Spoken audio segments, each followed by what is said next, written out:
আসসালামু আলাইকুম everyone, welcome back to my YouTube channel. আজকের ভিডিওটি তাদের জন্য যারা ওয়েলকাম এমব্রয়ডারি স্টুডিও E4 ব্যবহার করেন এবং নিজের কাজের স্পিড আরও দ্রুত করতে চান। আজকে আমি আপনাদের সাথে শেয়ার করব ওয়েলকাম এমব্রয়ডারি স্টুডিও E4 এর কিছু গুরুত্বপূর্ণ এবং ইউজফুল কিবোর্ড শর্টকাট, যেগুলো নিয়মিত ব্যবহার করলে আপনার ডিজিটাইজিং কাজ অনেক ফাস্টার এবং ইজিয়ার হয়ে যাবে।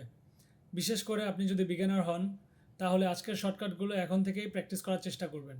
তো চলুন আর কথা না বাড়িয়ে শুরু করি। তো শুরুতেই আমরা আলোচনা করব ওয়েলকাম এমব্রয়ডারি স্টুডিও E4 এর বেসিক কিছু শর্টকাট নিয়ে। বেসিক শর্টকাট বলতে যে ধরনের শর্টকাটগুলো সকল প্রকার সফটওয়্যারে ইউজ করা যায়, যেমন control A all select, control X cut, control V paste, control C copy, control Z হলো আন্ডো এবং কন্ট্রোল ওয়াই রিডো। তো এগুলো হচ্ছে বেসিক শর্টকাট। তো আমাদের টপিকটা যেহেতু হচ্ছে ওয়েলকাম এমব্রয়ডারি স্টুডিওর শর্টকাট, তো এর ভিতরে কিছু ক্যাটাগরি আছে, যেমন হচ্ছে জেনারেল সব ফাংশন, ডিজিটাইজিং ফাংশন, তারপর হচ্ছে digitising function count, selection object, আরও বহুত কিছু। তো আমাদের ওয়ার্ক প্লেসটা থাকে এরকম। তো আমরা যদি প্রথমে কন্ট্রোল এন প্রেস করি, তাহলে আমাদের নতুন ডিজাইন শুরু হয়ে যাবে, start a new design. Control N যদি আমরা প্রেস করি, তাহলে আমাদের নতুন ডিজাইন শুরু হয়ে গেছে। তো আমরা যদি কোনো ডিজাইন ওপেন করতে চাই, তাহলে আমরা কী করি, এখানে প্লেস করি। আপনি যদি এখানে নেন, দেখেন এখানে লেখা আছে কন্ট্রোল ও।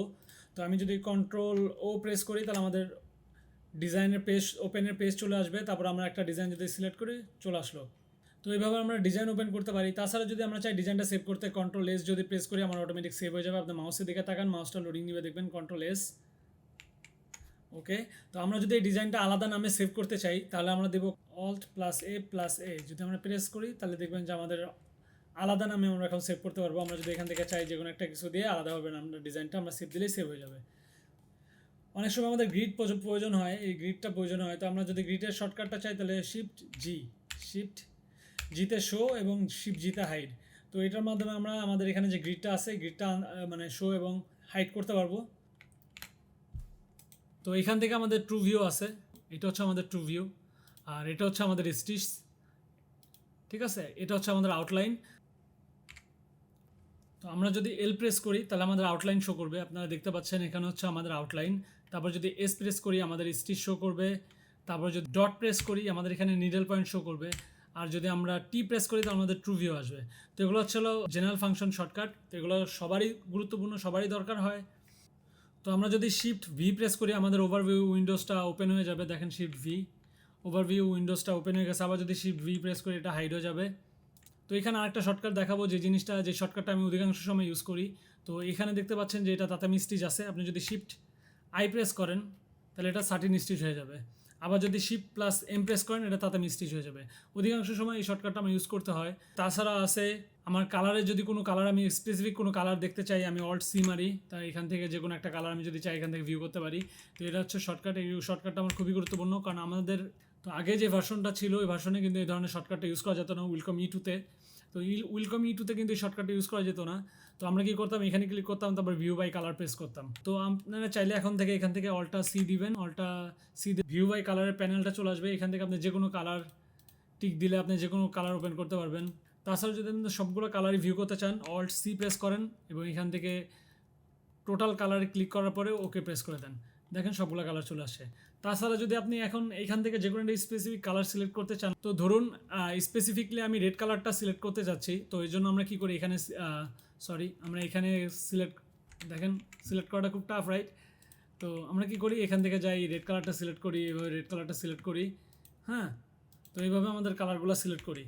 তাছাড়া আমরা কী করি, এখানে যাই এডিটে যাওয়ার পরে সিলেক্ট বাই কালার। তো এখান থেকে আমরা যে কোনো একটা কালার সিলেক্ট করি।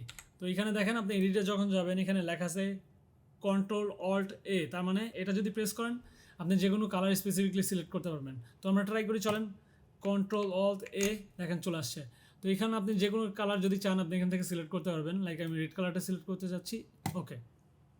তো দেখতে পারলেন, খুবই সিম্পল একটা ট্রিক্স, বাট খুবই ইউজফুল। আপনারা সবসময় এই জিনিসগুলো ট্রাই করবেন। তো এতে করে আপনার ডিজাইনিংয়ের টাইমটা অনেক সেভ হয়ে যাবে। তো এখানে যদি আমি বেজের যে কালারটা আছে, এই কালারটা যদি আমি লক করতে চাই, এই জন্য কন্ট্রোল অল্টার এ প্রেস করার পরে এখান থেকে আমরা কী করব, গ্রাউন্ডের এই কালারটা সিলেক্ট করব। সিলেক্ট করার পর যদি আমরা কে প্রেস করি কিবোর্ডের, তাহলে দেখেন এটা আমাদের লক হয়ে গেছে। আমরা এখন এটা ধরতে পারবো না। লাইক সকল স্টিচ আনলক আছে, বাট এই সিজটা কি, এই সিজটা লক হয়ে আছে। তো আমরা যদি এটা আবার আনলক করতে চাই, এর জন্য আমাদের শিফট কে প্রেস করতে হবে। দেখেন এটা আমাদের এখন সব আনলক হয়ে গেছে। আমরা এখন চাইলে এটা মুভ করতে পারবো যেখানে সেখানে। বিশেষ করে এই জিনিসটা আমরা বেশিরভাগ ক্ষেত্রে ইউজ করি যখন আমাদের কোনো আর্টওয়ার্ক নিয়ে আমরা কাজ করি, তখন আমরা আর্টওয়ার্কটা লক করে নিই যেন আমাদের ডিজাইনের ক্ষেত্রে কখনো আর্টওয়ার্ক টরে না যায়। তো এখন যদি আমরা যে কোনো ডিজাইনের যদি আমরা প্রেস করি তাহলে আমাদের মেজারমেন্ট টুলটা ওপেন হয়ে যাবে। তো তাহলে আমাদের ডিজাইনের ডিস্টেন্সটা আমরা মাপতে পারবো। লাইক আমরা যদি প্রেস করি তাহলে আমাদের এখানে চলে আসছে আমাদের মেজারমেন্ট টুল। আমরা এখান থেকে সিলেক্ট করে এখানে দেখতে পারবো আমাদের এখানে কতটুকু গ্যাপ আছে বা আমাদের ডিজাইনের এখান থেকে এখানে কতটুকু জায়গা আছে, কতটুকু স্পেস আছে।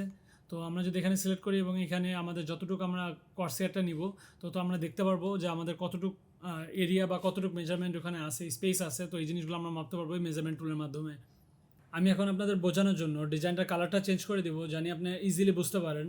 এখন আমি যে শর্টকাটটা নিয়ে আলোচনা করব এটা হচ্ছে উইলকাম এমব্রয়ডারি স্টুডিও E4 এর খুব গুরুত্বপূর্ণ এবং প্রয়োজনীয় একটা শর্টকাট। তো চলুন, তো আমরা যদি এখান থেকে ট্রু ভিউটা অফ করে দিই এবং হোম প্রেস করি আমরা একদম শুরুতে চলে যাব। তো আমরা যদি হোম প্রেস করি আমরা স্টার্ট অফ দ্য ডিজাইনে চলে যাব, আমাদের ডিজাইনের শুরুতে চলে যাব। এবং আমরা যদি প্রেস করি আমাদের ডিজাইনের ইনে চলে যাব। তো আমরা হোম প্রেস করলাম, আমরা স্টার্ট অফ দ্য ডিজাইন। তো আমরা যদি পেজ ডাউন দেই আমাদের একটা করে কালার নেক্সট হবে, মানে এই কালারের উপরে কোন কালারটা আছে আমরা যদি পেজ ডাউন দেই তাহলে আমরা সেটা দেখতে পারবো। লাইক তারপরে কোন কালারটা আছে সেটা যদি দেখতে চাই পেজ ডাউন দিব আরেকটা কালার হবে, তারপরে নেক্সট দিব আরেকটা কালার হবে। তো আমরা যদি পেজ আপ দিই আমরা প্রিভিয়াসে চলে আসবো যে এর আগে কোন কালারটা হয়েছে। Like previous, page up, page up, page up, page up. তো আপনারা দেখতে পাচ্ছেন পেজ আপ এবং পেজ ডাউনের মাধ্যমে আপনি নেক্সট কালার এবং প্রিভিয়াস কালারে ব্যাক করতে পারেন, দেখতে পারবেন। তো আমি আপনাদের জন্য এখানে একটা শর্টকাটের ফাইল রেডি করে রেখেছি। তো আপনারা যদি চান এই ফাইলটা ডাউনলোড করে নিতে পারবেন। এর জন্য আপনাদের অবশ্যই আমাদের ডিসকর্ড সার্ভারে জয়েন করতে হবে এবং ডিসকর্ড সার্ভারে জয়েন করার পরে এখানে দেখেন এখানে একটা চ্যানেল আছে। তো এটার নাম হচ্ছে টিপস অ্যান্ড ট্রিক্স। তো এখানে যদি আপনি ক্লিক করেন এখানে একটা PDF ফাইল পেয়ে যাবেন। তো এই ফাইলটা ডাউনলোড করার পরে আপনি এই ফাইলটা পেয়ে যাবেন। তো এই ফাইলটা ওপেন করার পরে এখান থেকে আপনাদের সকল প্রকার শর্টকাটেরগুলো দেওয়া আছে, আপনারা আপনাদের ইচ্ছা মতো আপনাদের শর্টকাটগুলো ট্রাই করবেন এবং ইউজ করবেন। আর তাছাড়া যদি আপনাদের কোনো হেল্পের প্রয়োজন হয় তাহলে অবশ্যই বিজ্ঞানের হেল্পে আপনি কমেন্ট করতে পারেন। তো আমি চেষ্টা করবো এই ধরনের সমস্যাগুলোর সমাধান দেওয়ার। তাছাড়া যদি চান আপনি আপনার বিভিন্ন আপনার যে ডিজাইনগুলো আপনারা করেন বা আপনার যারা বিজ্ঞানার আছে তারা আপনাদের ডিজাইনগুলো এখানে শেয়ার করতে পারেন, ডিজাইনের ছবি যেন আমরা দেখতে পারি আপনারা কী ধরনের ডিজাইন করতেছেন। সো ডিজাইনের ছবিগুলো আপনাদের ওয়ার্কগুলো আপনারা এখানে শোকেস করতে পারেন। তো তো বন্ধুরা আজকের ভিডিওতে আমরা দেখলাম ওয়েলকাম এমব্রয়ডারি স্টুডিও E4 এর কিছু ইউজফুল শর্টকাট এবং প্র্যাকটিক্যাল ওয়ার্কফ্লো টিপস। তো আপনি যদি ওয়েলকাম নিয়ে আরও বাংলা টিউটোরিয়াল দেখতে চান তাহলে অবশ্যই আমাদের চ্যানেলটি সাবস্ক্রাইব করে পাশে থাকুন এবং বেল আইকনটি প্রেস করতে ভুলবেন না। তাতে করে আমি যখনই নতুন কোনো ভিডিও আপলোড করবো আপনারা অটোমেটিকলি একটা নোটিফিকেশন পেয়ে যাবেন। তো আপনাদের এই ভিডিওটি কেমন লেগেছে এবং পরবর্তী ভিডিওটি কোন টপিকের উপরে দেখতে চান সেটা অবশ্যই আমাদের কমেন্ট সেকশনে জানাবেন। তো আমি চেষ্টা করবো আপনাদের ওই টপিকের উপর ভিডিও তৈরি করার। ভিডিও ভালো লাগলে অবশ্যই আমাদের লাইক, কমেন্ট এবং শেয়ার করতে ভুলবেন না। সবাই ভালো থাকবেন, সুস্থ থাকবেন, আল্লাহ হাফেজ।